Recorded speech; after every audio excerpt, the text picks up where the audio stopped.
Good afternoon, everyone. Welcome to the WB Mason Coaches Report on GoHofstra.com with Maren Crowley, the women's golf coach here at Hofstra. Thanks for joining us today, Coach. No problem.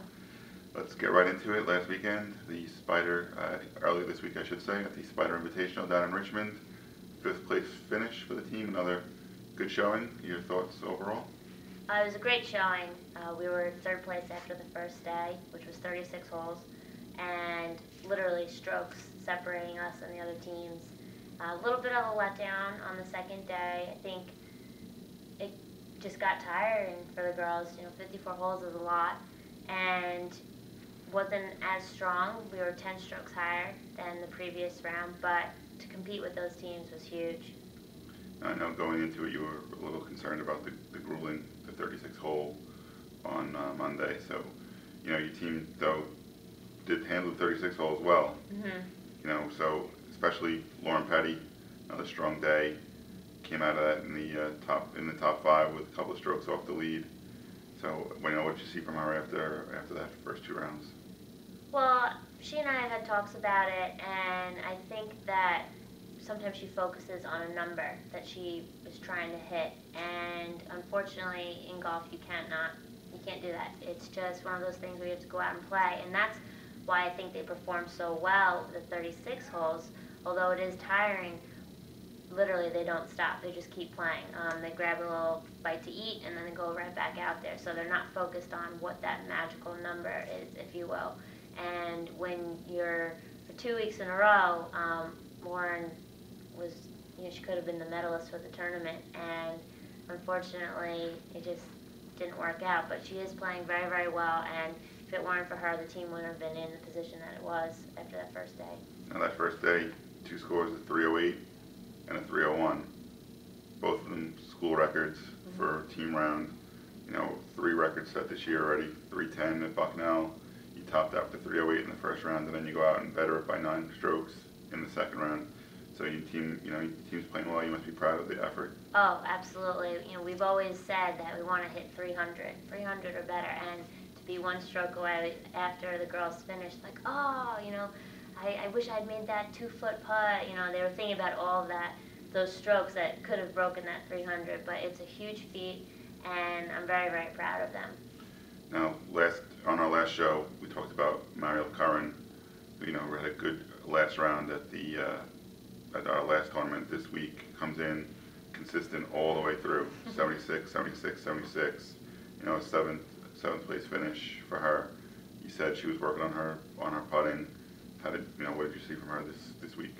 She obviously very consistent. She was great, and I really think that this is a confidence booster for her. She had been struggling with her putting, and the first round compared to the 2nd and 3rd, the first round she just went out, hit greens in regulation, made the putts, but the 2nd and 3rd round she fought for those 76s, and I just think it's a great thing for her. It shows her what she can really do, and I'm confident that she's going to be able to do the same this weekend. Now, again, last week we talked about going to Richmond. The weather was going to be beautiful for the tournament. Turning to this weekend, starting tomorrow at the Rutgers Invitational at the Rutgers Golf Course in Jersey.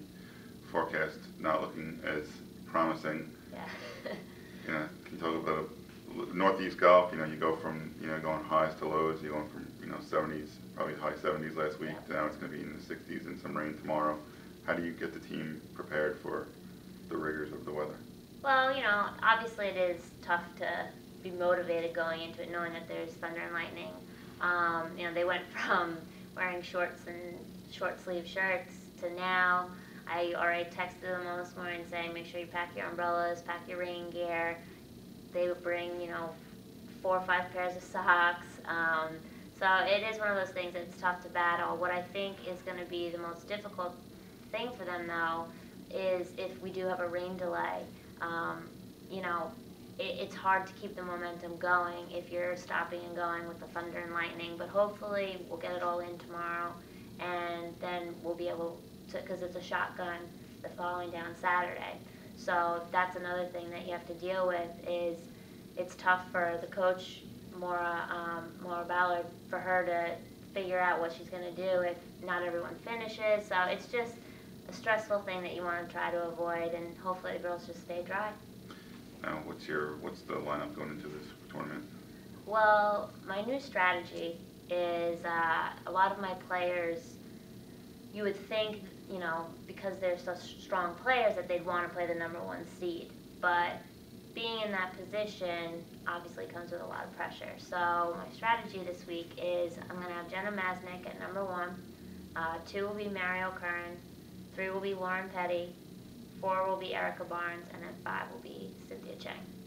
Okay. So switching it up a bit. Now let's talk about a little bit about the field for the weekend. What are your thoughts on the teams that are in the Rutgers Invitational?